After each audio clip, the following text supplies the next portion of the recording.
balanced view on politics in today's world.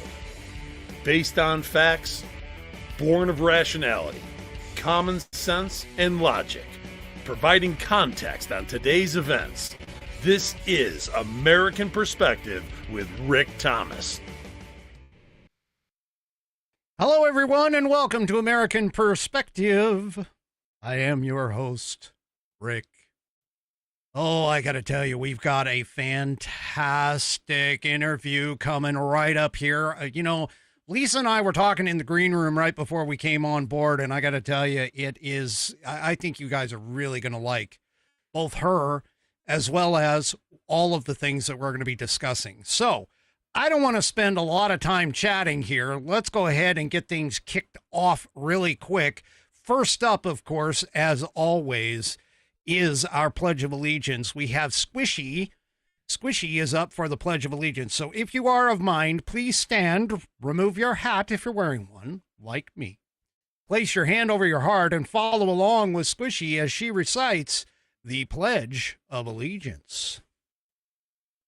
I pledge of allegiance to the flag of the United States of America and to the republic for which it stands, one nation under God, indivisible, with liberty and justice for all. All right, and of course I thank Squishy for that wonderful rendition of the pledge. If you would like to hear your rendition of the pledge played here on the program, all you need to do is record yourself reciting or performing the pledge in your style, and then take that audio file, video file, whatever kind of file, and send it off to me. Send it to fans, F-A-N-S, at americanperspective.online. That's fans, F-A-N-S, at americanperspective.online, and I will get you into the rotation. I'm looking for number 21 and 22. Yeah, guys, I see you in the chat. You're sitting here talking about don't forget on this day in American history. I would love to do that, but I got to tell you, this guest, it supersedes that. So normally I would jump right into on this day in American history, but we're not going to do that tonight. However, I am going to tell you right now, we do have Buffalo Trace in the glass. That's right. And it's in the gifted. My Whiskey Warrior P1s gifted me this glass, so there it is in the American Perspective glass. And of course, there's the requisite stones, because of course it takes stones to drink with whiskey. So here we go.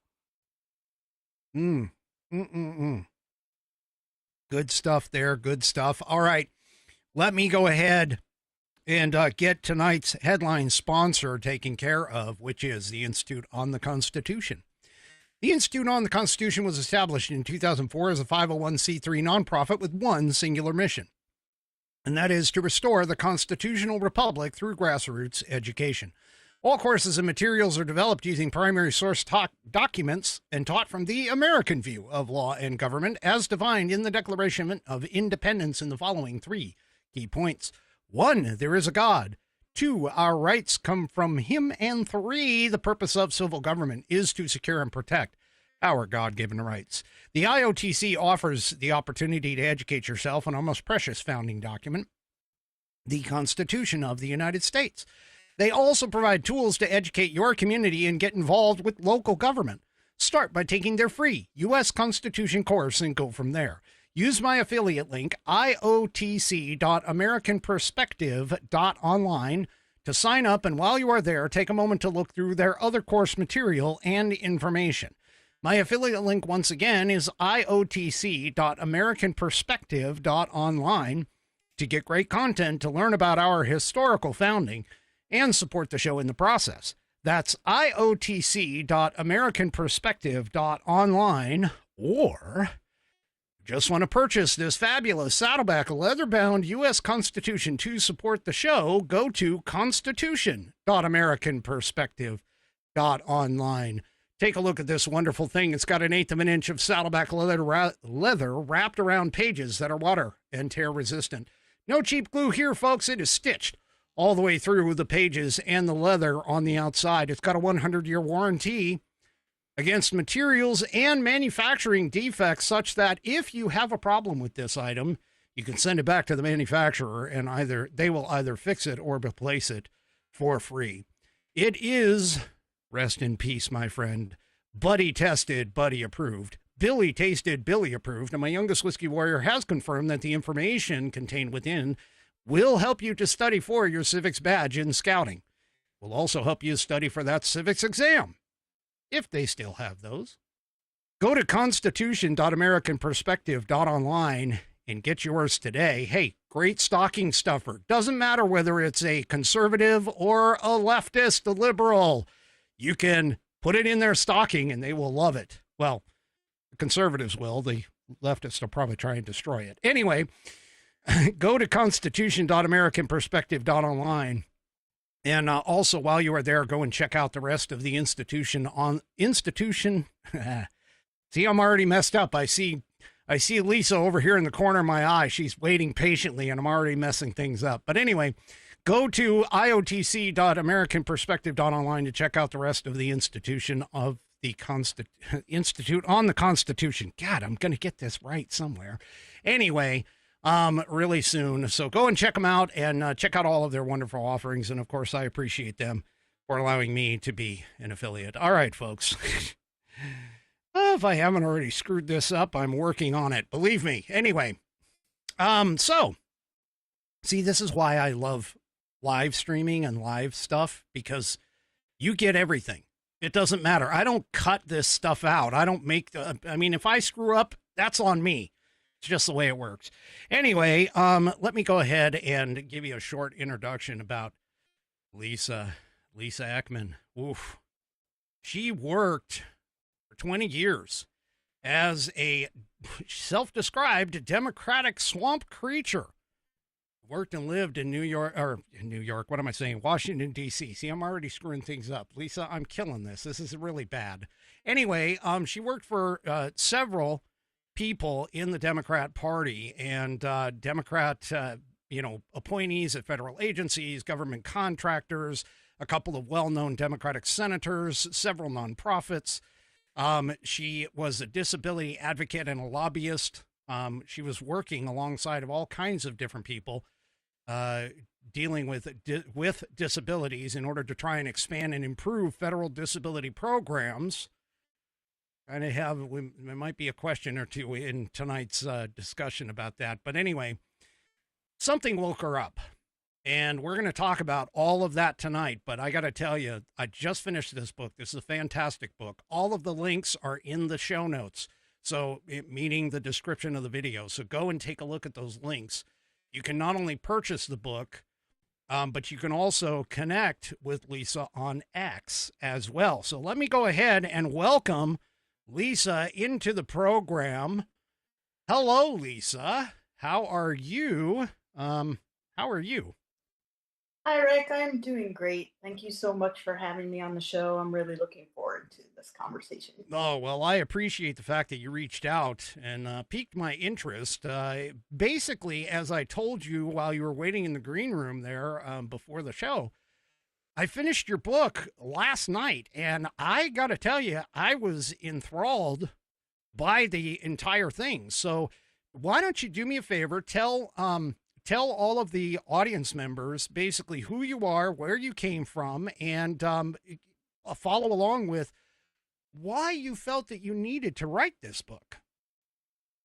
Sure. Thank you. So I heard your introduction, so I'll skip a little bit of that. But, I grew up raised by very liberal parents, and I would say they were sort of classical liberals, JFK Democrats.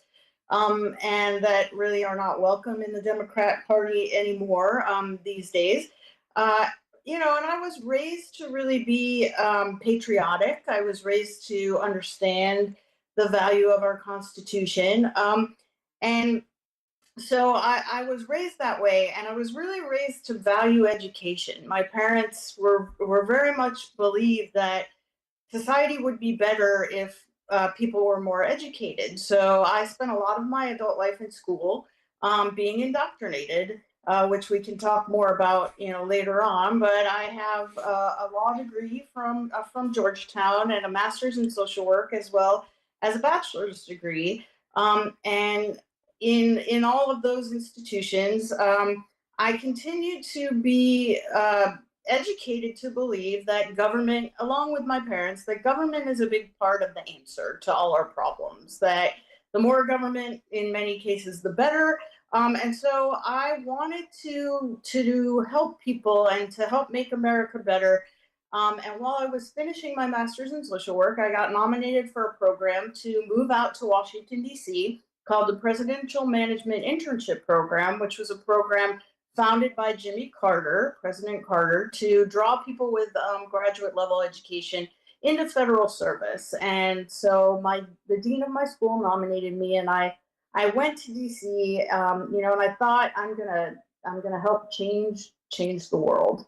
And this was in 1999. So I started working directly for an appointee in the tail end of the Clinton administration, working on primarily disability employment policy, at the Social Security Administration. And during my time in DC, I also worked for a couple of Democratic senators, Ted Kennedy, people may have heard of him, as well as Tom Harkin from Iowa. And then, as you mentioned, I worked for a variety of federal contractors, as well as nonprofits. During the time I was there, I was still working, but that's when I earned my law degree at Georgetown. And the longer I was there, the more tribal it became in DC, but also in the country. And we can talk about that more later. But it was really to the point where, you were either left or right, and you were either blue or red, and people didn't really cross over very much. They used to when I first moved there. But while I was at Georgetown, I was the president of the Law Democrats. I used to joke that I bled blue, that I would vote blue no matter who, which I'm sure you have probably heard that before. And if that isn't sort of emblematic of people who don't think, it doesn't matter who it was. If they were going to be a Democrat, I was going to vote for them, and I was going to work for them. And just to try to give the audience sort of the sense of how entrenched in the Democratic Party I was, and how much of a Democrat I was. I would always like to say sort of that I worked my way to the outside of the inner circle in DC. So I would be at meetings with some of the president's top advisors in the Obama administration, and I would be at parties where the president would show up, but not mingle. He would come and say hi. So I wasn't, that close to all of it, but I was in those circles. I was at many meetings and fundraisers with Nancy Pelosi when she was Speaker of the House, and with her top staff quite often. But she wouldn't. She might not have been able to pick me out of a lineup, so to speak, outside of those meetings. So just want to give a clear sense that I wasn't, sitting in the Oval Office or sitting in the Speaker's office all the time, but I was around all of that. And, I think over the years that I was there, I saw Washington change a lot, and not in a positive way. And we can get more into that.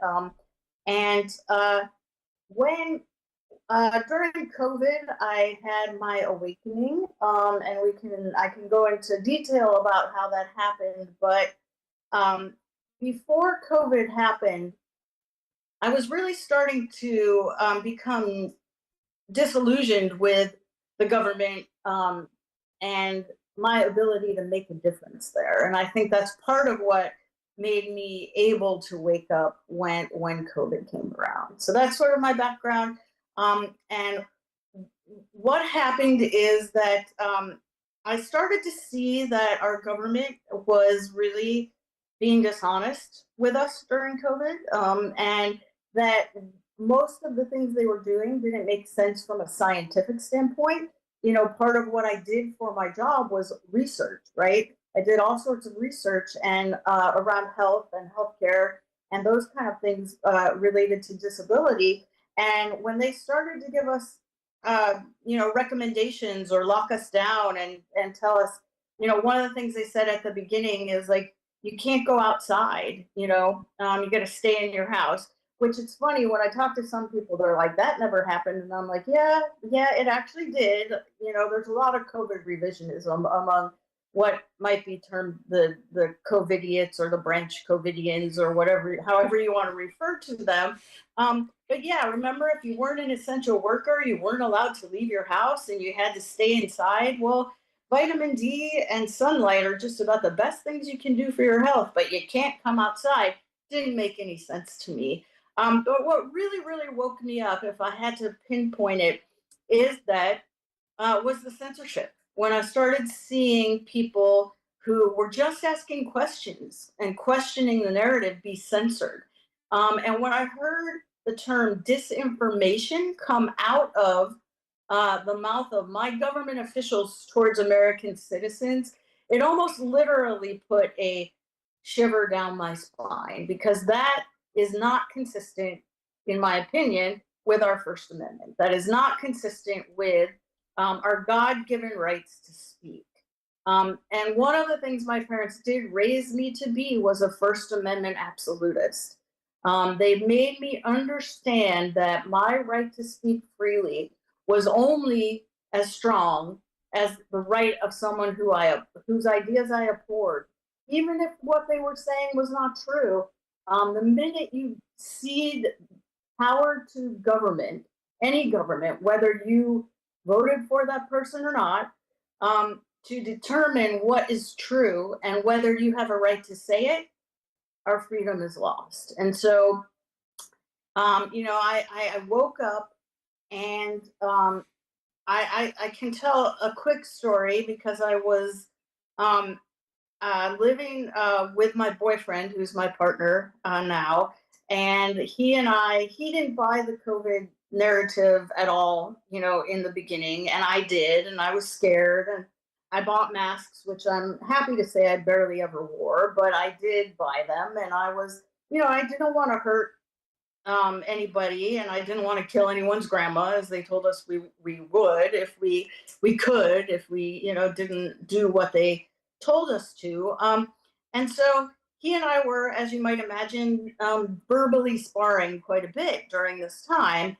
And we were having one conversation, and I said to him, and his name is Jamie, and I said, Jamie, I just can't believe it. I can't believe these agencies that I've trusted and worked with for so long, and the people that I've worked with, because I work closely with the people at the Department of Health and Human Services, would do this to us, would do this to the world without data and evidence. And he looked me in the eyes and he said very calmly, Lisa, if they'll poison our water, what won't they do? Now, I already believe that they did. I knew that they put fluoride in the water. I knew that our water treatment facilities don't remove all of Big Pharma's medications and these things. And that's what we drink, and that's what they have recommended we do. And it pushed my cognitive dissonance, which I believe a lot of people on the left are able to hold in their minds, two ideas that don't go together. It pushed it to the point where my brain couldn't think a way out of it. And he then said to me, he said, Lisa, if you don't believe me, prove me wrong. Go get receipts, do the research, tell me I'm wrong, show me how. And I said to him, I might have screamed, okay, I will. And then I started doing research with an open mind. And I went down rabbit hole after rabbit hole, as they say. And my entire reality shattered. My life has never been the same, because everything I believed was a lie. Yeah, it's amazing. It's amazing how that research thing, because that's one of the big things, obviously, that we have. I personally think that we have a challenge with is the ability to think critically and question everything. And you had mentioned about the COVID and the censorship and that kind of stuff. This program got censored a few times during that time frame because I again, I questioned the narrative. I questioned the idea of the wearing of the masks. I questioned the origins in particular of, COVID-19. There was all that data that came out with regards to the CGG genome combination that doesn't occur naturally, but is utilized whenever you're doing any kind of gain of function research. And so there was a lot of those kinds of things where, I actually had videos taken down. Now, granted, it wasn't anything monetarily impacting to me, but at the same time, though, it's like, okay, back then I was just starting out, and they obviously were looking for stuff. So I'm right there with you with all of that. Yeah, and the thing is that once you start censoring people for just asking questions, it's a very slippery slope until people have no rights to speak at all. And what I found in my research was really very alarming to me, because I started to understand that we have been manipulated for a very long time through propaganda and censorship, and indoctrinated through our schools. And with I would have laughed at this, maybe 10 years ago if you'd have said it to me, but with the intent of overthrowing our Constitution to install a collectivist, communist government in the United States through a cultural revolution. This was really shocking to me. And, I think when I started to see the censorship, it started making me ask a lot of questions about the party that I had dedicated my life to.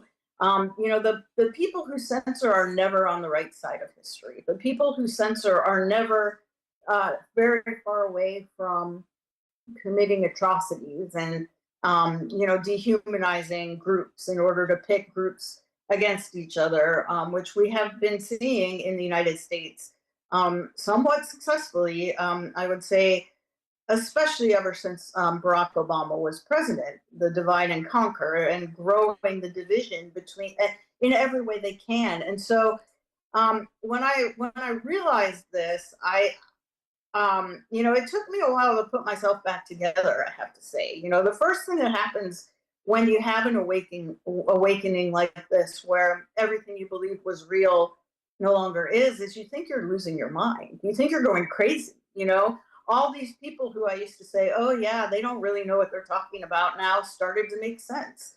And so or that, to be quite frank, people on the left who are very elitist in many ways, think are stupid or, ignorant or whatever word they want to use. And I was like, wow, well, they're making way more sense than the people I used to listen to. Am I losing my mind? And what I say in the book, Deprogramming Democrats, is that it takes you a long time to understand that you're not losing your mind, you're reclaiming it, that you weren't using it before, and that what you were doing was blindly following authority because you've been indoctrinated to do that. If you think about school, a big thing in school is don't question teacher. Don't make teacher look bad. Don't tell teacher they're wrong. You just blindly have to believe teacher. And teacher then becomes government. And that same thing happens. So during my lifetime, I saw people on the left who used to have a pretty skeptical view of government, especially the intelligence agencies and things like that, turn into people who worship authority and idolize the expert. And so if an expert said it, you can't question it. And that's what we saw fully evidenced during COVID, I would say, Rick, is, if Anthony Fauci says, I am the science, can't question the science. We're moving at the speed of science, whatever that's supposed to mean, right? Yeah. And come to find out that he actually was in charge of funding, at least in part, the gain of function research that created the COVID-19 virus. I mean, yeah. And that a lot of things have come out just within the last 5 years that have really hit home and confirmed realistically what you talk about in the book. Now, I want to take a second. I want to step back a little bit because you made a comment earlier with regards to Obama in particular, and calling him in terms of the divider in chief and talking about the censorship and the propaganda that was coming out. Now, I think you covered this in the book. I'm fairly certain that you did, but I just want to cover it really quickly anyway. For a lot of people that don't understand, there used to be a legal law that prevented the American government from utilizing propagandist tactics on the American people. It was called the Smith-Mundt Act. And during Obama's administration, he actually was successfully removed that from the law books. Can you kind of give us an idea from your perspective and your point of view as to how crucial that particular item actually was in terms of what we see today? I think it was pretty crucial. I think there was some propagandizing going on through our intelligence agencies before that, but it really removed any barrier to doing that. And I think if you just turn on any mainstream media now, it's like they were all handed talking points. They're all using the same word.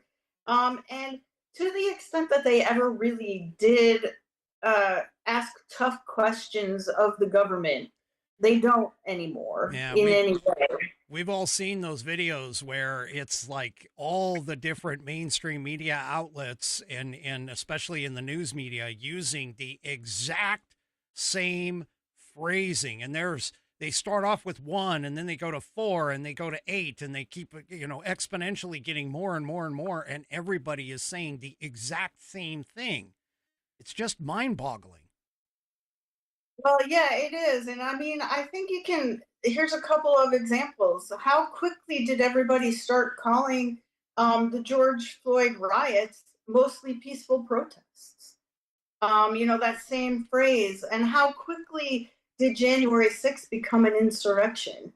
For very specific reasons why. They wanted it to be termed an insurrection so that they could invoke the constitutional prohibition against Trump from running again if it was truly an insurrection.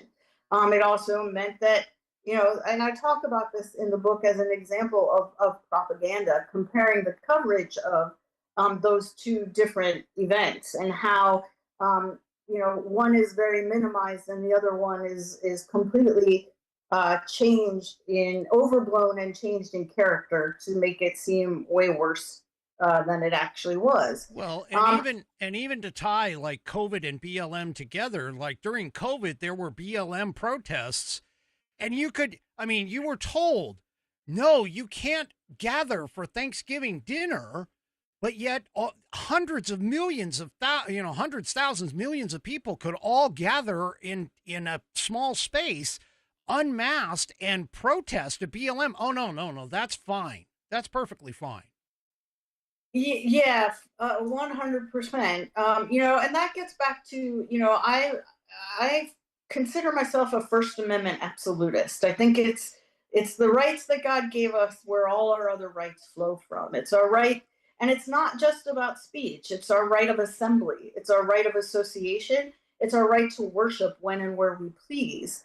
And so all of those rights being abridged by our government without even really a conversation about it, just overnight, it's gone. And then these exceptions for things like a BLM protest, it's unacceptable. There are no exceptions to our God-given rights, and there definitely is not any public health emergency exception to our Constitution. So, well, it was very interesting to see, like, for an example, the 2020 election, how all of a sudden places that did not have mail-in balloting. See, now I live in Washington, so Washington went to mail-in balloting. I hate it, but went to mail-in balloting like years ago. But there were places during the whole COVID pandemic that all of a sudden flipped over to doing mail-in balloting that had never done it before. And it's entirely, interesting, at least from my perspective, looking back, to see places like the New York Times, who ran an article saying that, hey, mail-in balloting is fraught with fraud. And yet here they are, 5-6 years later or whatever it was. They're like, oh yeah, mail-in balloting, it's totally cool and secure. It's just, it's amazing to me. And you woke up to it. Like we were talking before the program, I've actually have never really been on the Democrat side of the aisle. I've been conservative my entire life. So it's a little interesting. And this is part of the reason why I wanted to bring you on the program. It's interesting to talk to somebody who actually was inside and came out of it.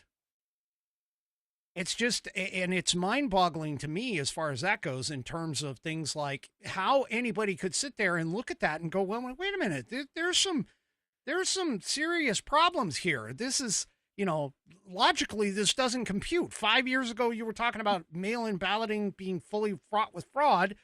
And then today you're now saying that it's completely secure. It just doesn't make any sense. No, it doesn't. And in 2019, you could. I've seen some of these video compilations too. You can find dozens of Democrats talking about how easy it is to change votes on the machines and what happened in 2016, and then all of a sudden in 2020, it's the most secure election ever, right? Immediately, with no discussion. And there's another example. The big lie was the talking point on anyone questioning what happened in the 2020 election. Mm-hmm. But to address your point, how does that work? In the mind of a Democrat, I think there's a few things to remember. The first thing is that people have very short memories now. I think in part technology. That's just in general. Everybody has short memories in general, but go ahead. Sorry. In general, people do. And people pay attention to what their online ecosystem tells them to pay attention to. So if you are a Democrat and you still watch mainstream media, you read the New York Times, you listen to the Washington Post, you think CNN or maybe DNC, is truth, then you're gonna believe what they tell you. And if they all of a sudden have switched, obviously there must be evidence that it's better now and mail-in balloting is okay. And so the other thing is, if the New York Times has an article that's talking about how great mail-in balloting is, most people on the left aren't going to go read the New York Times 5 years ago to see what they said then. They're just going to see what was said today. So so I think people are, in their little echo chamber. And on the left, that means mainstream media. That means fact checkers, who are all pretty much left-leaning and paid by nonprofits that are funded by leftists, George Soros and others. To basically do what people could do themselves by doing Google searches and then giving you that answer on a lot of these, like Snopes. And so that's what happens. The other thing that happens, I think, is that if an expert said it, if let's say the New York Times quotes a couple of election experts who say, oh yeah, mail-in balloting, it's great, then they're not going to, someone on the left is not going to question what an expert says, because remember, they're idolizing the expert. It's almost like a religious faith in government and in people who have education and certification from the government, who are considered experts in their minds. Yeah, I've experienced that a lot because, I spar with leftists and the social media outlets quite often. And the common thing across all of them is usually to do let's say three things. One of three things. One is to give me their resume and their all of their, oh, I'm such and such. I went to this school. I received this degree, so on and so forth. That's first thing. And keep in mind, they're essentially laying this out as though I'm supposed to accept exactly what they said with no proof or no evidence. I mean, they don't ever post like, oh, here's my doctorate degree. They never post that. They just say, oh, I have a doctorate degree. So I'm just automatically supposed to assume that they're telling me the truth. So that's first thing. Second thing is they usually look at me and they say, well, you've never gone to college, without knowing anything about me. They're like, you've never gone to college. They automatically assume that I've never been there. Now, I have a bachelor's degree, but I don't advertise it. It's not something that I care about realistically. I mean, yes, I have it. Okay, wonderful. But that has no relevance to the conversation. And then, of course, the third thing that they typically do is they typically throw up some link from a Google search, which we'll get to that in just a minute, a Google search, something from the mainstream media, AP News or whatever, without fully understanding the fact that if you look at all of these, and I don't know if you've ever seen this, I'm just going to toss this out there. But if you look at all of these articles that are posted by, the Washington Post, the New York Times, the Chicago Tribune, there's a little byline that goes in there that says pulled from the AP Newswire. So the AP Newswire is the central place where all of these people are getting this information from. It's not as though you can sit there and look at all of these news media outlets and go, hey, oh, this is brand new. This is something, oh, they actually went and talked to so-and-so. No, what usually happens is these people are all pulling from the same news wire and they're posting it or they're putting it on their page and maybe gussying it up a little bit differently here and there and then putting it out there and making it act like they're the authoritors or the arbiters of this truth. It's just, anyway, we can go on about that. Yeah, I mean, I think you hit on an important point that I talk about in the book. There are two main tools of control, I call it, that were used to get the left where they are. One being indoctrination in schools, the other censorship and propaganda. And what happens when you are in these, especially with people who have graduate degrees, but I think it happens in bachelor's too, undergraduate degrees, is that they're creating what I've called a monopoly on knowledge. That someone who hasn't gone through the program for whatever subject it is that you're talking about doesn't know anything. And there is an assumption, I talked about this a little bit earlier, there is this elitist attitude on the left that, most people on the right are ignorant, they're not educated, and they just talk out of their whatever, about this topic. And there's this idea that you can't, if you haven't been to school, you can't look at a study and understand it. You obviously can't read a scientific research paper and know what it says, which is ridiculous. Anybody can look at a research paper and understand what it says enough to have an opinion about it. But they create this monopoly on knowledge, and they will automatically discount someone who doesn't have the education and often the credentials from the government, whether that be a license or a certification. So, for example, you might see a doctor who was speaking out during COVID who got their license revoked for doing that. Now they're no longer an acceptable source because authority is not blessing. Well, Robert Malone, as an example, I mean, he was, I think he claimed, I don't know if this is true or not, but I think he claimed to be one of the inventors of the mRNA scenario. And he was like, this is not what it's supposed to be used for, folks. And, they went ahead and created these vaccines. And I know we're kind of jumping around here in terms of, timelines and stuff, but he created these vaccines and he went on, even like Joe Rogan's show and things like that. And he was basically saying, look, folks, this is not what this is supposed to do. This wasn't what I invented this for. And, people were not believing it. Like you point out in the book, too, you talk about ivermectin and hydroxychloroquine. I mean, ivermectin is a Nobel Peace Prize winning medicine in humans. Now, granted, I've used it for my horses because I have horses. Of course, I knew it was a horse medicine. It's a dewormer. Okay, great. But it's been used throughout the globe for this stuff, and they were trying to tell everybody that, oh, you're using horse paste. Like, it's like I shook my head and I was going, boy, you people are really stupid. You're just not catching on. You don't understand. This is a Nobel Peace Prize winning in human medicine, a miracle drug. Anyway, Well, sorry. I 100% am with you on that. And I think that there's a very clear explanation why.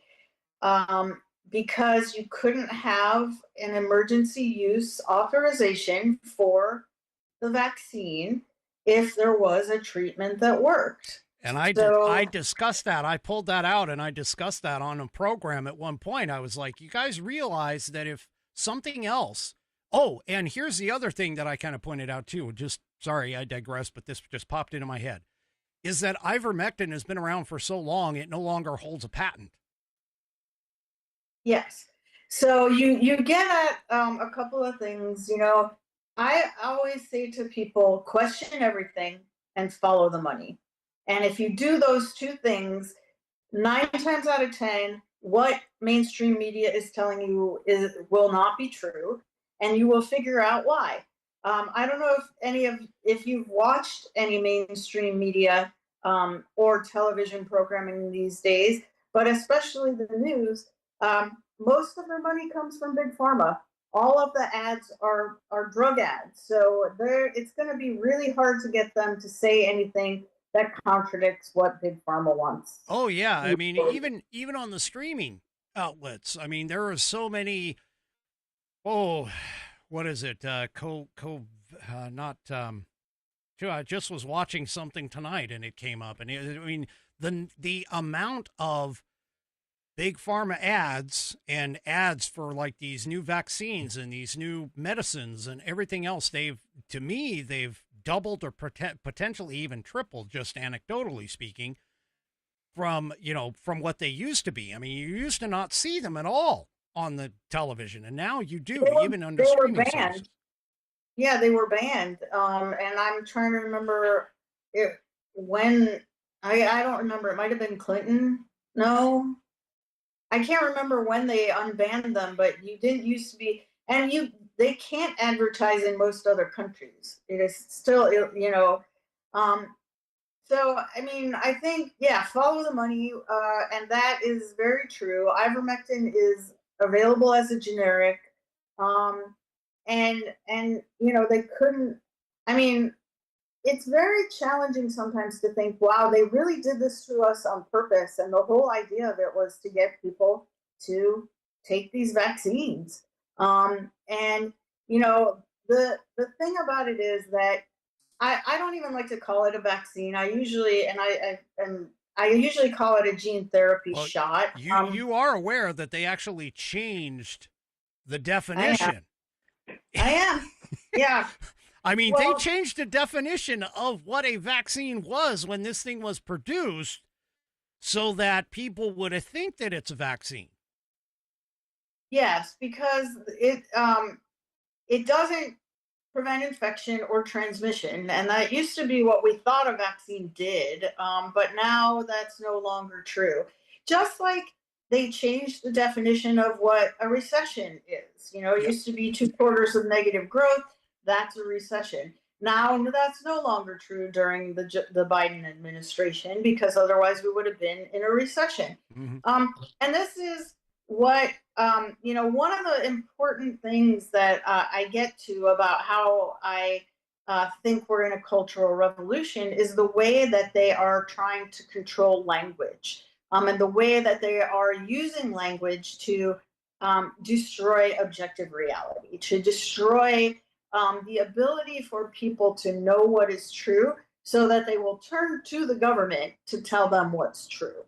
And this is very Orwellian in nature. You know, it's newspeak and double speak. 1984 is a very good Yeah. book to be refamiliarized. I went and I had to reread it because, I mean, I read it in high school, but I had to reread it again to refamiliarize myself with the ideas. And wow, there is a lot of scary similarities between that book and what's going on today.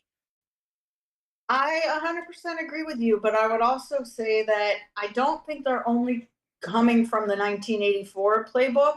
I think if you haven't ever read or haven't recently read Brave New World, That I was would the other one I was going do to that suggest. Yep. as well. Yeah, because that's basically the whole thing with, you know, basically destroying sort of sexual morals in our culture and getting people um, only interested in pleasure and using, you know, soma is the drug and destroying fertility and growing babies and then telling you exactly what it is you're going to do in your life based on how they've grown the babies and that kind of thing. Sexualizing children, which we're seeing happen with, especially around the transgender and gender ideology issue, and all Well, of that. So, not only that, but like Scott Wiener,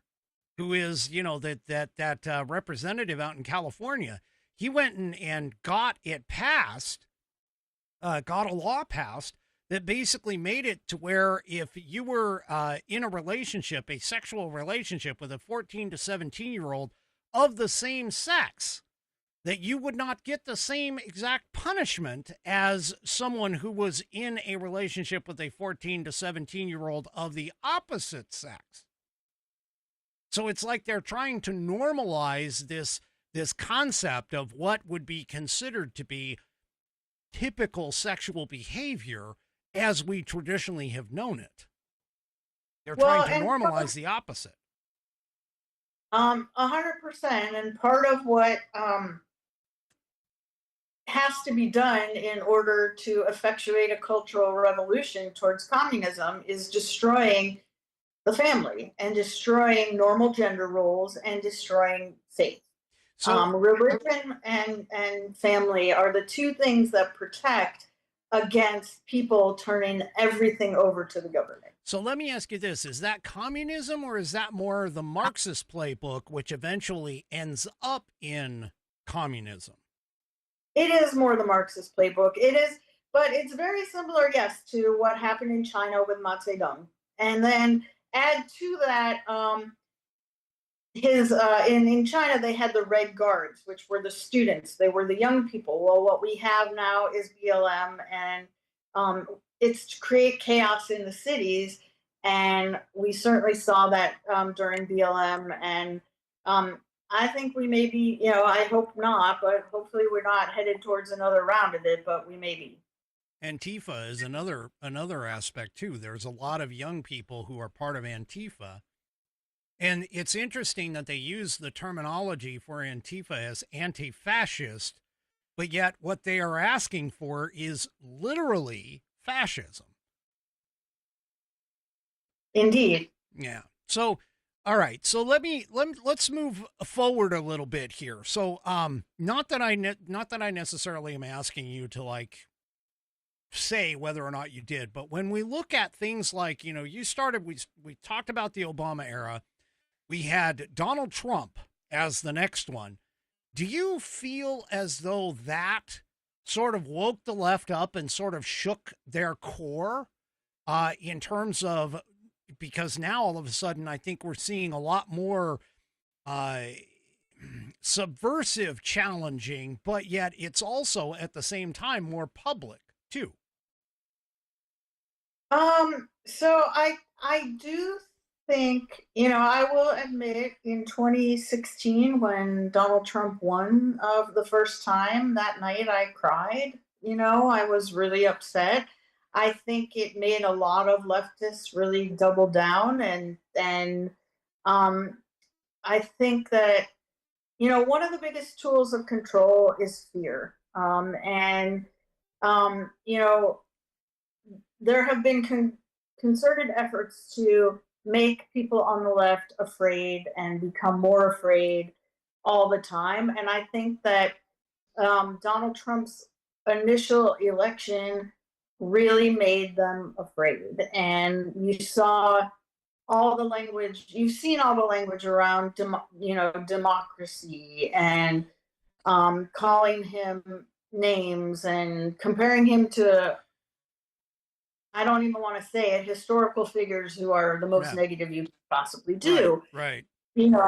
And so I think that was, I think that the left had already been moving pretty far to the left, had gotten pretty radicalized by that point.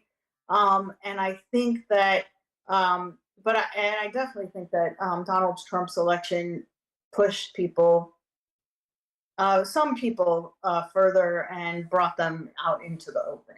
See, now one of the things that I advocate for on this program, obviously you saw our headline sponsor and of course the Constitution that I'll just say it, I'm hawking for it, but there's part of a reason why. So it's interesting that they are utilizing the terminology of democracy. This is tearing down our democracy. When in fact we are not a democracy. We are a constitutional republic. And in fact, 100%, Article 4, Section 4 of the United States Constitution clearly states the United States shall guarantee to every state in the Union a republican form of government. And it's these kinds of things, and this is part of the reason why I'm wondering, subconsciously I'm thinking things like civics, things like U.S. history, things like the 1619 Project. All of these attacks are a part of that same general color revolution to sort of reindoctrinate people into the idea that, hey, we're not a republic, we're a democracy, and the change of the language. Do you see that happening in, now that you've kind of woken up to this? Oh, definitely I do. And I think it is a big part of the indoctrination going on in the schools. And I can give you an example from someone I was talking to. He told me that his son, for their Thanksgiving project, are putting Christopher Columbus on trial for genocide. So this is what they're learning in the schools. When you walk into a classroom, you often don't see an American flag anymore, but there may be a BLM flag in this classroom or a pride flag in this classroom. Or both. Or both. And they, have made it so you can't hang up the 10 Commandments. And I can see some arguments on both sides of that, but it's giving a very clear message of what's important. I have seen many interviews with young people and talked to a lot of young people who really don't have any idea what our Constitution says or is. I don't think they're teaching civics in the same way that they did when I went to high school. And I have had many conversations with young people when I've been out talking about the book. And it's become very clear to me that they do not know what is in our Constitution. And someone raised this to me at one point. I don't remember who, but they're not teaching children cursive anymore to write it or read it. And that means that they can no longer read our founding documents in their original form. They're all in cursive. Well, even in this book, just to show everybody, there you go. Granted, the type is underneath, but look at this. Preamble to the Bill of Rights is in cursive. So, this is actually typewritten. So this is part of the reason why I'm like, hey, we got to get these in front of people. So well, and one thing I will say, for me, there are three amendments really that were so important in the Bill of Rights. They're all important, but it's the first, the second, and the fourth. And the Fourth Amendment has been completely gutted.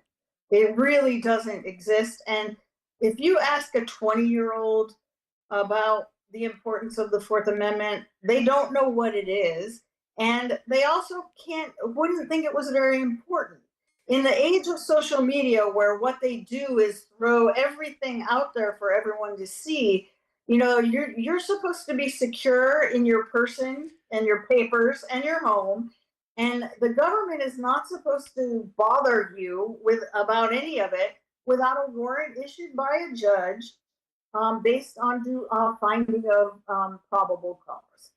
And they don't have any idea what that is. Yeah, which is, and that actually is even defined. I mean, again, just going back to the book here, the Fourth Amendment says, but upon probable cause, which probable cause is supported by an oath or affirmation, and particularly describing the place to be searched and the persons or things to be seized.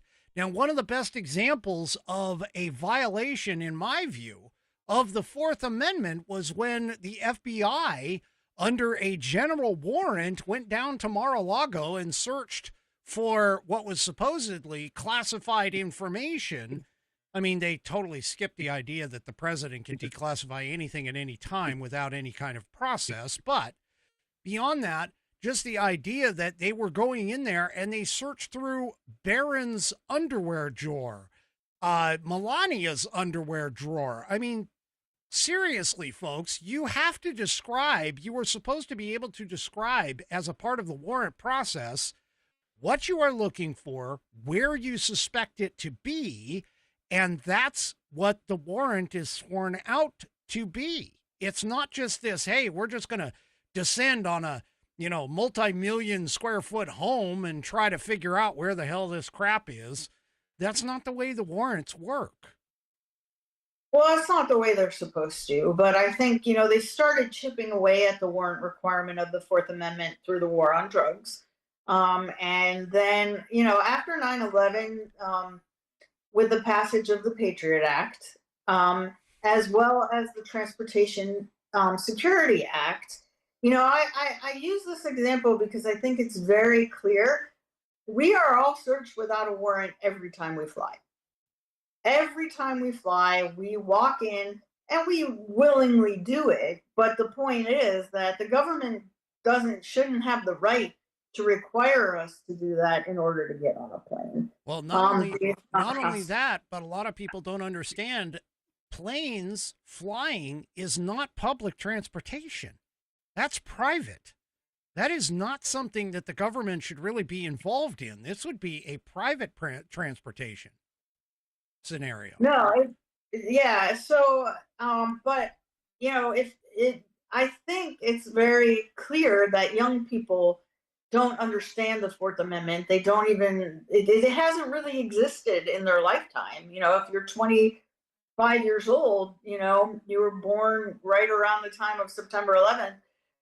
There's been very little Fourth Amendment protection, and Edward Snowden told us about how really into our business the government was getting. And so I think the reason why I say that is that we have seen really clearly all of the attempts to undermine those three fundamental amendments, our fundamental God-given rights that are embedded in those amendments. The fourth is pretty much dead.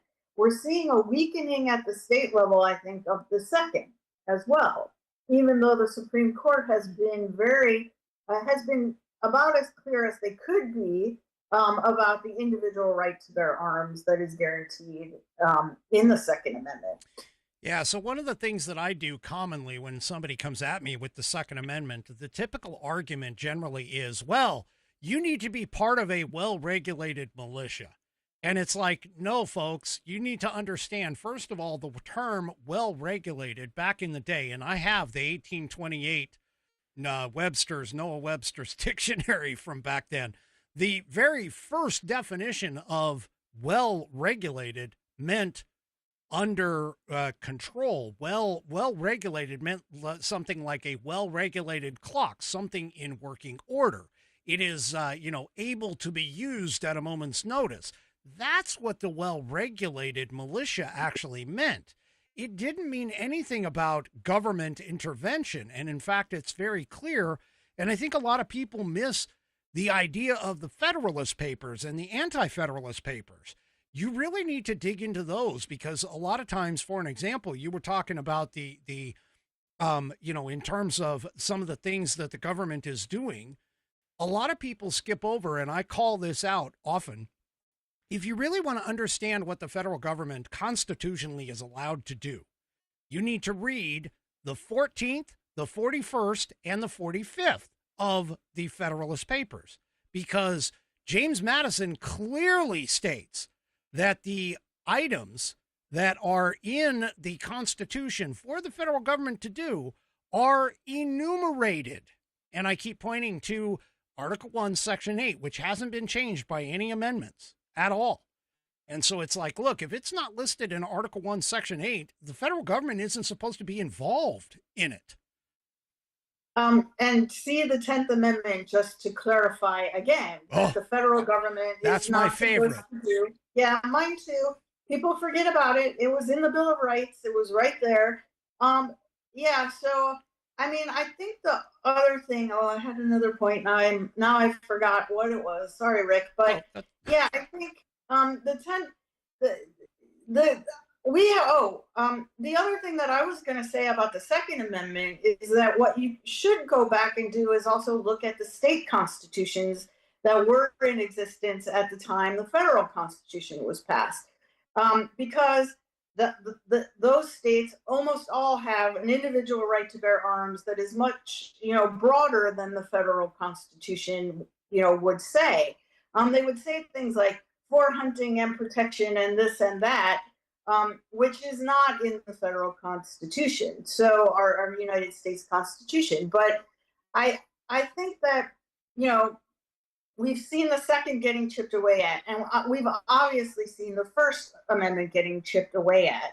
I mean, the Biden administration was literally trying to create a ministry of truth to regulate speech.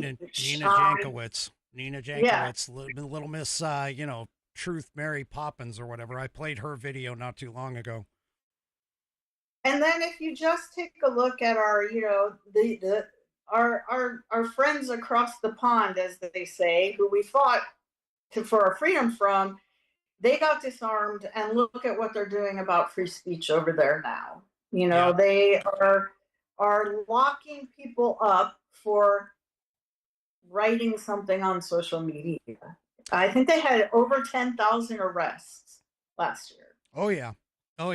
Now, and that actually even carries more. But I want to go back to the First Amendment here in just a second. But that actually carries even more with the idea that all you have to do is post it on a social media post, something that's it doesn't even necessarily have to be derogatory toward Muslims, as an example, but they just post something, and all of a sudden you've got the thought police or the speech police in front of your house taking you away because you posted something about it. I mean, they can't even fly their own English flag over there anymore. And it's just amazing. But I want to step back to the First Amendment, because you're absolutely right. You made up a good point, or you brought up a good point, I should say, about the Second Amendment, and about how the Second Amendment, if you go back to the original state constitutions and the Second Amendment, I also encourage people to go and look back at these state amendments as well with regards to religious freedom. Because what a lot of people don't understand, and this is what I've been telling folks, first of all, the term separation of church and state shows up nowhere in the Constitution.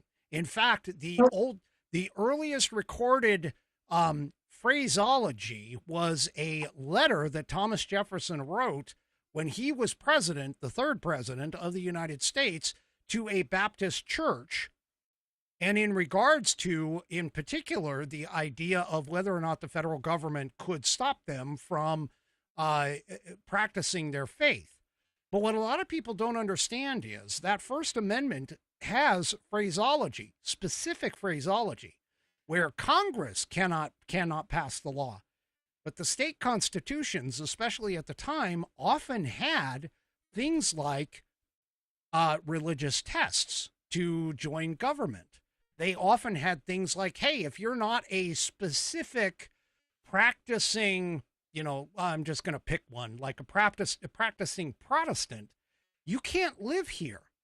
And they don't, a lot of people don't understand that's all part and parcel of who we are. So understanding our history, it gains us. And especially, and I keep telling people this, you got to get closer to the time when the Constitution was written in order to fully understand what it was that they actually meant.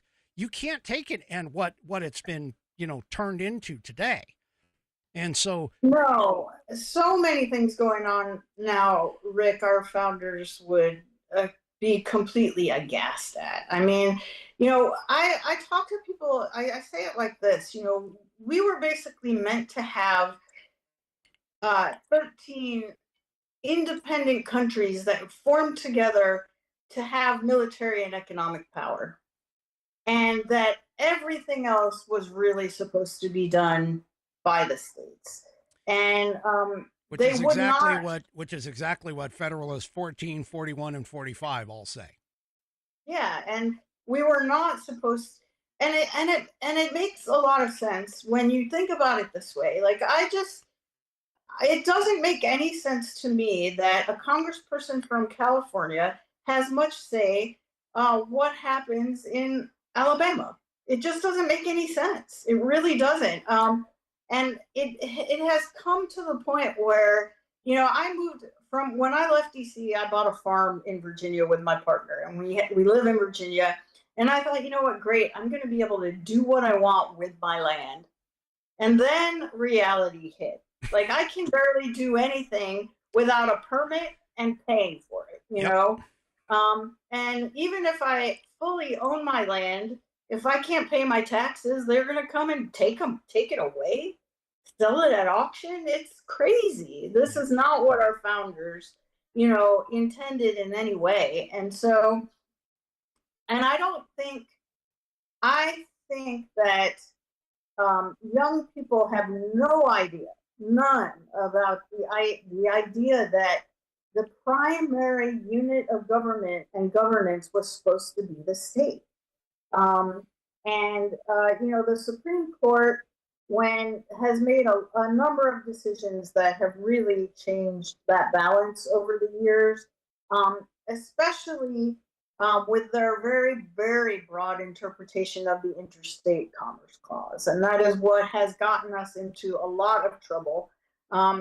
When they decided that a farmer could not grow as much wheat as he wanted for his own use because it would prevent him from buying wheat that could affect interstate commerce. It's a case called Wickard versus Filburn, and I think it set our country in a very wrong direction and away from the understanding that our founders wanted for our country. Okay, yeah, there's a lot of things. For an example, I mean, I've been making the argument, and I believe it's rightfully so, because I've actually read the decision. But for an example, this whole idea of birthright citizenship in the 14th Amendment. I go back to and I've done it on this program. I've pointed it out that the original writer of the 14th, it was Senator Howard, and I believe he was from Michigan. And he clearly states that, no, this does not include foreign aliens. It doesn't include them. The idea of the 14th was to try and mitigate and overturn the whole Dred Scott decision, which was a massive decision by SCOTUS that really kind of screwed this up. So when we come back to this whole idea of things like birthright citizenship, so I'm sort of shifting us into today's world. So when you look at something like birthright citizenship and you look at the executive order that Donald Trump came out with, he actually is following the correct interpretation of the Constitution in terms of birthright citizenship. And there are so many people who are under the belief that just because you're born within the border, you automatically become a citizen. And that has never been the case across the entire history of the United States. How is it that we can reconcile all of these things from the standpoint? I mean, obviously these people learned this stuff from their educational background, but given where you came from, how is it that we can try to work on getting these people to understand all of this? Well, I think the biggest thing is, and I talk about this in the book Deprogramming Democrats, is that you have to get people to use their brains again. They aren't using their brains. You have to get them to think again for themselves and ask questions and get beneath the talking points. And so that is the way that I approach it. And for me, the answer is the Socratic method. It is asking them questions. And this is the hard part, because it's a question can't presuppose an answer, and it can't have facts that don't come from an expert. Okay?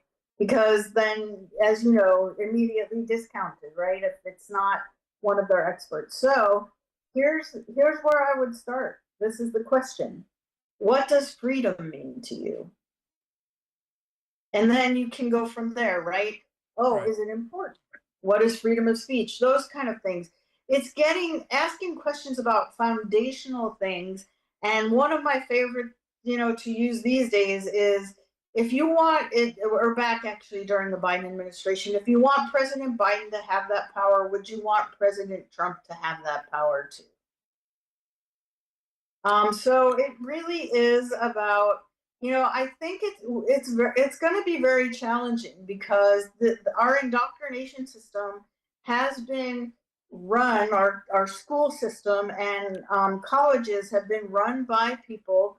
90% of professors are Democrats. I would say probably 50 or 60% of them are, radical leftists who want to deconstruct the United States, coming from critical theory, who want to see. I was going to ask you about that. I was going to ask you about critical theory. So let's hit that in the next, after you finish your thought. Sorry, go ahead. No, that's okay. Yeah, I mean, who want to deconstruct our institutions and void our Constitution to move us from an individual rights-based constitutional republic to a collectivist form of government that does not guarantee any individual freedom at all. Right. And so, within academia, critical theory was the beginning, and then we had critical legal theory, which talked about how all of our legal institutions are discriminatory, and then that moved on to critical race theory, and that's how we kind of got there in the evolution. But what they all have in common is the destruction of the institutions of our country in order to institute something different. It's amazing. I've talked to, and again, this is mostly through social media, but I've talked to a bunch of I'll call them leftists. I mean, might as well. That's pretty much kind of where we're at today. But I've talked to a bunch of leftists on the social medias, and there's so many of them that say, "Oh no, critical race theory. It's not something that's being done in elementary education." And one of the things that I personally, this was a while ago, but I personally witnessed was during the COVID lockdowns, I was doing work for a major school district in my area. And one of the things that were very prevalent in every single elementary school room that I walked into was Ibram X. Kendi's book. And the whole idea of, anti-racism and all of this other stuff. So if they're not teaching it like the left wants you to believe, if they're not teaching it, why do they have all these books in the classroom? Well, here's what the left does often. It's all it's semantics, right? No, they're not teaching critical race theory, but they're talking about historically oppressed people, and who's historically oppressed, and the oppressor, and you're either oppressed or you're an oppressor, or they're teaching the concepts behind critical race theory without teaching critical race theory. So you can teach all of the concepts, but we're not teaching the theory. And so I think that is probably how they try to get around it. It is definitely being taught in the classroom in different ways. And I think that again, I think that not that we were, that racism didn't exist, but we had addressed many of the legal barriers that existed. Our laws were becoming pretty race neutral, and our laws were doing what they could to equalize opportunity for people. Right. When I was growing up, in the 80s and the 90s, like, it isn't that I didn't see someone's color. It just didn't matter. We all kind of got along. We were just kind of being, if you treat me nice and we have a fun time together, I don't care. Exactly. Yep. I'm right there with you. I do think that Obama set us back in that regard, and then now everything. And then what you have is these, policing of microaggressions that cause people to actually look for racism or any ism in everything someone says or does. And so we're seeing that, and I think that we are teaching. I talk about this in the book. I don't know how a Black parent looks at their child and says, you're oppressed, and unless things change, you're never going to amount to anything because you're oppressed. How do you do that to your child? Well, and especially in America today, where statistical analysis has proven that even our lowest, like what you would consider poverty in America, would be considered across the globe in many other places like a rich person. I mean, how can you sit here and say that, and this is one of the things that I've pointed out, you look at people like, for an example, Morgan Freeman, the actor. He stands up and he's like, racism today. He goes, look at, he was in a interview with Don Lemon. He's like, look at the two of us. We're both Black people. We're on a freaking nationally televised program. Where is racism in today? And granted, that was a few years ago, but still, he's like, where is it? He goes, I'm a multi-million award-winning actor. Really? And it's not that it didn't exist. We can't gloss over our history, but at the same time, it's sort of like, okay, wait a minute. You're wanting us to go backwards in time. Yeah, and I think that we have to be honest about the fact that we're never going to have equality of outcomes for everyone. Everyone can't get the same outcome.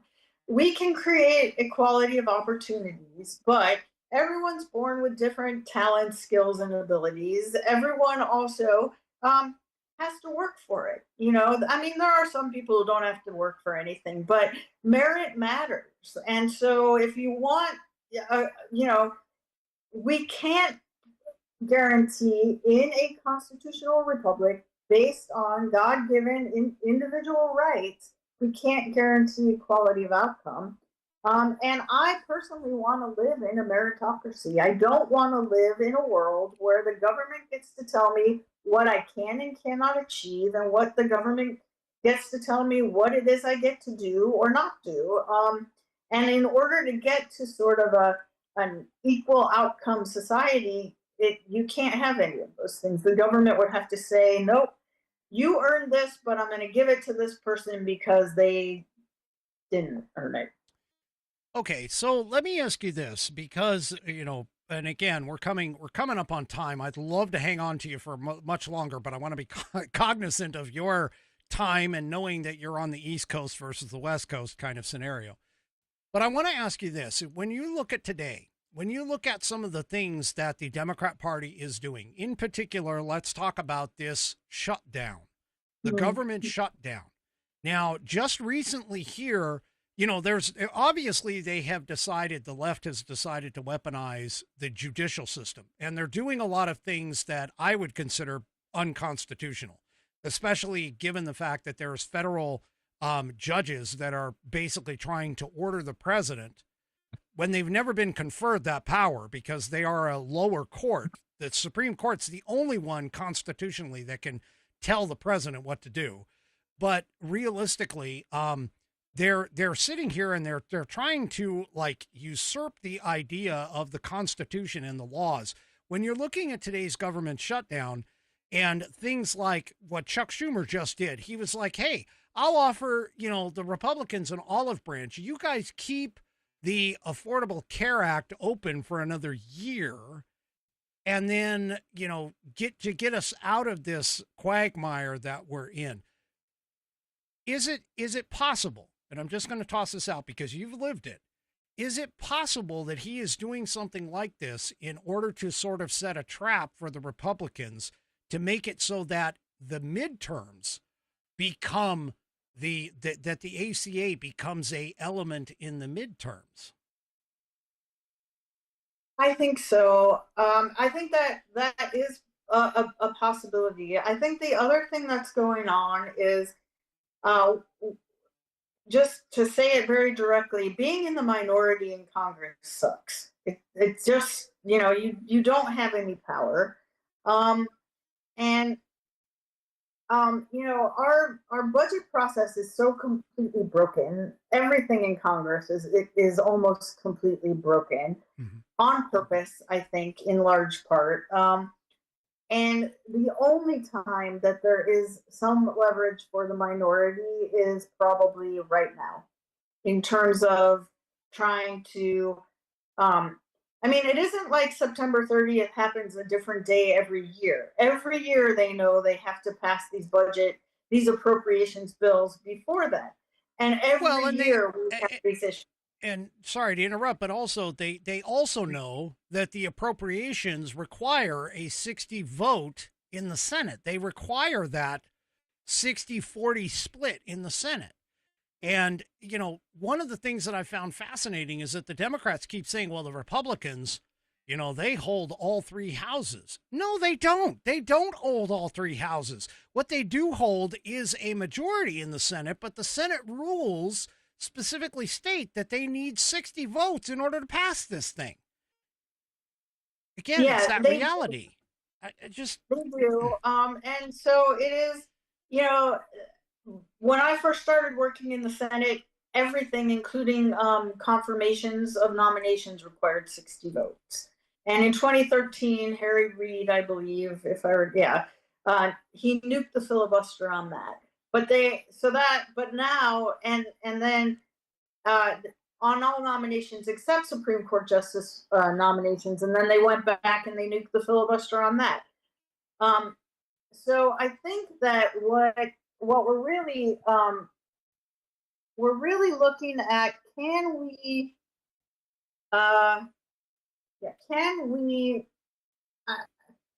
change those rules, and what would happen? One thing I say, you don't have to nuke the filibuster on all legislation to nuke it just on a clean continuing resolution. You could change the Senate rules to say a clean continuing resolution to keep the government open only requires 51 votes. Yeah, a lot of people have a bit of a confusion in terms of how much the Constitution actually tells, for an example, either the House of Representatives or the Senate, what they are supposed to do. There actually isn't anything in the Constitution with regards to the individual day-to-day processes of either house or even going to the presidency. And so, again, it goes back to that whole education thing. People are just, they don't seem to understand what's going on. They think that, oh, this filibuster thing is a constitutional thing. No, it's not. It's an in the House, or in the Senate, I should properly correct it. It's inside. It's their own processes. So they could change that.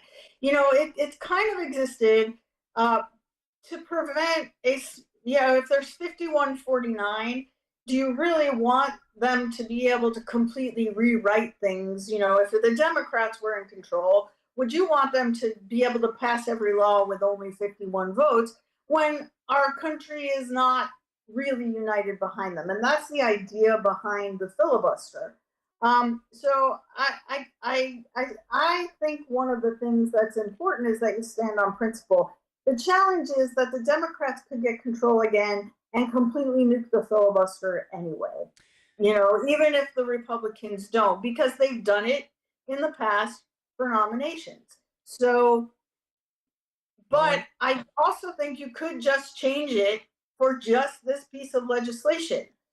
But be careful what you wish for, because if you do nuke it, use the nuclear option, as they say, for the filibuster, then you know the Democrats will do it if they are in control of the Senate the next time. Which is or have exactly already. which is exactly one of the arguments that I've made, because if the Democrats get back into power, and they will, I mean, they will, eventually they're going to, it's just, it may not be, 2026, it may not be 2028, but eventually they're going to. And one of the things that I've said is like, well, if they nuke if the Republicans nuke the filibuster today, what about when the Democrats are in charge, they nuke the filibuster and then all of a sudden pack the Supreme Court, as an example. I mean, that's an extreme example, but it's what they've been talking about. It's not extreme. I mean, I just today saw James Carville, if you remember him. He was a Clinton person, talking about how they should do that. About how they should do that. So let me ask you this. I mean, we're down to like 4 minutes left. I really want to cover something really quick with you. In terms of looking at what is happening today, and in specifics with the Supreme Court, because this is one of the things that I've been saying, is that this Supreme Court, this particular one, has been relatively constitutional. Not all the time, but relatively constitutional. And I think a lot of it had to deal with, again, you have Clarence Thomas, you have Alito, even to some extent you have, Gorsuch. These gentlemen who have been doing this for quite some time, this particular SCOTUS seems to have been the what I would consider to be one of the more constitutional SCOTUSes in modern history. Am I wrong in that assumption? No, I don't think so. I mean, I think that you had, you had other individual justices like Scalia, who was pretty constitutional. I used to hate him, by the way. Of course you did. He was an originalist, right? But you had other ones, but I think in terms of their decisions, they are relatively constitutional. For example, when you are pretty constitutional, when you look at the overturning of Roe v. Wade, returning that to the states is extremely in line with what the Constitution says about these kind of things, because of the fact that there is there's nothing about healthcare in the duties of the federal government outlined in the Constitution. Boy, I love you. We got to talk again. I'm telling you, I have been saying this, I don't know how many times. I mean, as much as people hate me for saying these things like healthcare, things like SNAP, things like, Social Security, all of these things are not in the Constitution as a federally mandated responsibility. They're not there. And I get so frustrated when anybody comes up and they're like, well, yeah, it is. It's part of this, it's part of the general welfare. It's like, no, you don't seem to understand. That isn't the point. And I get so frustrated when people do that and that kind of thing. But anyway, I digress. Sorry. But that is where I think they are being very constitutional, very much to people's chagrin on the left. And I think part of what, to be fair, I'll explain why I felt that way. I wanted our country to be, I didn't want it to matter where you lived in the country as to what your quality of life was. So I thought it made sense for the federal government to make some of these decisions. But in retrospect, what I would say now is that, we have grown immensely since our founders wrote the Constitution. We essentially have 50 different countries now in terms of size. If you look at like Europe, most European countries would fit in Texas, geographically as well as population. And we have very different cultures across our different countries. We have very different infrastructure across our different states. We have very different needs across our states and very different resources across our states. So to make one policy that fits all, especially in something like healthcare, where you might have lots of rural hospitals in one state and none in another, but to require all of them to do the same things makes absolutely no sense. And so going back to the founders, I'm going to blank on which one, but our states are supposed to be laboratories of innovation, right? They're supposed to do things differently so that we can learn from one another. But they're not supposed to all be held to exactly the same policies, and it doesn't make sense. And that's why there is nothing, broadly. The federal government is supposed to be in charge of the army, and they're supposed to help us work together economically to be an economic power. And beyond that, they aren't supposed to do that much. Exactly. Really. And so the way that I describe it is that if you look at the federal government outside of intervening in the interstate rivalry per se between, trying to, like, you have two siblings that both of them want something and they're fighting over it. I mean, that's basically what the federal government is doing. But outside of that, they basically are in charge of everything at our border and beyond. That's it. That's all they're supposed to do. This idea that they can just magically say, take your point, magically say, hey, abortion is legal across everything. That's not what they're supposed to do. Or that all of a sudden, all of our federal tax dollars are now going to supplement everybody's health care. That's not what they're supposed to do. That's not what they're constitutionally mandated to do. Now, and I keep pointing this out too. If the states and the people want that to happen, there's this little thing known as Article 5. You want to go through the Article 5 process and go through the amendment process and add that as a responsibility of federal government? Go ahead. It's been done, 17, 18 times total in terms of how it being done. It might even be less than that because I can't remember if the 13th, 14th, and 15th were all tied together or not, but I know the first 10 were. But beyond that, it's kind of like, go through the process, people. Do what you're supposed to do. Your Congress is supposed to be the stalwarts who would say this. And I've said this multiple times. I'm like, if somebody could have the money and the wherewithal to sue the federal government over the 10th Amendment, I think that would almost be better and more, chances are more successful than, for an example, a convention of states or something along those lines.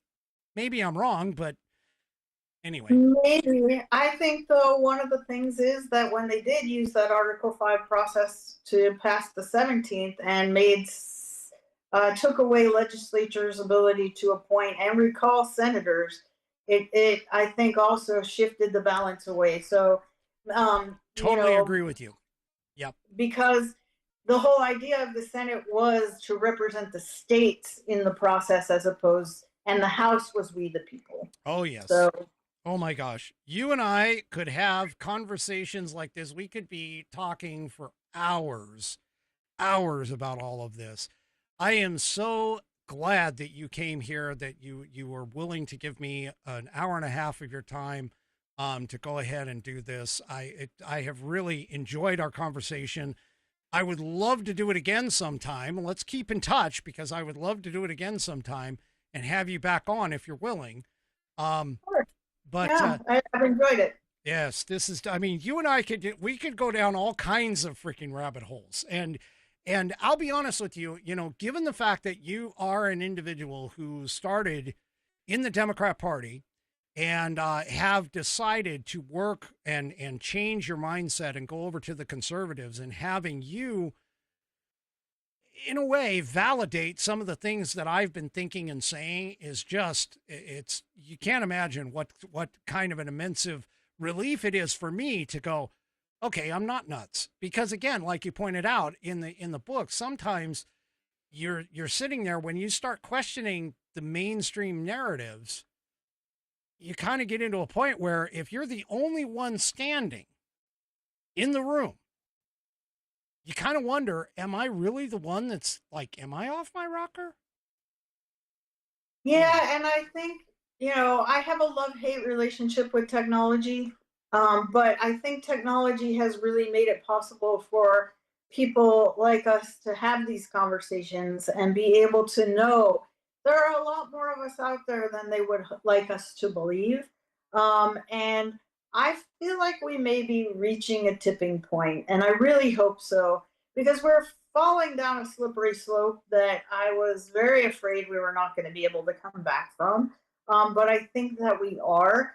Part of it is that we all just have to keep speaking truth and keep holding power to account and keep, questioning everything and following the money, and know that there are a lot more of us out there than they desperately try to hide the fact that we are the majority, and that eventually, when we can have an election in which every legal vote gets counted and only legal votes get counted, I think we may see a very different outcome. Oh my gosh. Wow. We could talk for another 3 hours or 5 hours. Holy smokes, man. This has been fantastic. Thank you very much for your time. I just want to point out that what you're talking about is the reason why this show actually exists. Because I oftentimes will say and talk about the things that you're talking about and bringing this stuff up. And I'm attempting to reach a much larger audience, to basically wake people up and make them understand that what you're seeing today is not what the founders really wanted for this country. And so this is kind of what the thing is all about. But before we take off and break, I want to give you an last opportunity to say your final thoughts. And then, of course, tell all of my listeners where they can find you, where they can get your book, all of that information. My final thought really is that, the American experiment is worth protecting, and I think we have an opportunity to keep it, but we all have to do our part the best that we can in order to speak up, read the Constitution, know what it says, and be able to share it and defend it. And we'll see a bright day in America again. I really do think so. And I really thank you for having me on. I've had a great time and a great conversation. You can find my book on Amazon, and you can find my book on Barnes and Noble. I am on X at Deprogrammed Dem. And you can check out my website, deprogrammingdemocrats.com. Excellent. Well, thank you very much for your time. I do appreciate it. This has been, it's just like I said, I can't gush about it enough. This has been fantastic. I would love to have you back on if you're open for it. And we can discuss that offline, but I do appreciate your time here today. And I'm telling you, everybody, go and get the book. Have a great rest of your evening, Lisa. We'll catch you on the flip side for that. You too, Rick. All right. Thank you so much. Talk to you again. Good night. Good night. All right, folks. All I got to say is get her book. Buy it. I'm telling you, even if you just grab it on like the EPUB, like what I did, I had to do that because I had to read the book, obviously knowing that Lisa was waiting in the wings to come on. And this is just amazing. This is a great connection. I'm hoping to hang on to this connection. The two of us have connected on X, by the way. That's the only social media that Lisa has right now is on X. And so I would highly recommend if you're on X, go and follow her. Again, that's at Deprogrammed, Deprogrammed Dem. Okay. And don't forget to check out deprogrammingdemocrats.com. That's where you can get all of her information. This has been a fantastic interview. I thank Lisa for joining us for tonight. And like I said, I'm going to try and get her back on. I'm just telling you, I got to get her back on. We got to talk about, all the other stuff that we didn't talk about tonight. So everybody, don't forget, tomorrow, obviously we're off. So I'll see you again on Monday, 5 p.m. Pacific, 8 p.m. Eastern time, right here on American Perspective. Also, if you haven't, head on over to rumble.com, get yourself an account. It is free. And once you are signed up and signed in, make sure that you search up the American Perspective channel and hit that green follow button to get notified every time that I go live. On your way out, hit those thumbs up, whether it's Facebook, X, YouTube, or, of course, the aforementioned Rumble. I'll even accept thumbs down if you really don't like it, or if you're 3 Chevy, thumbs sideways. We'll see you on Monday on American Perspective. Have a great rest of your weekend. Good night, everybody.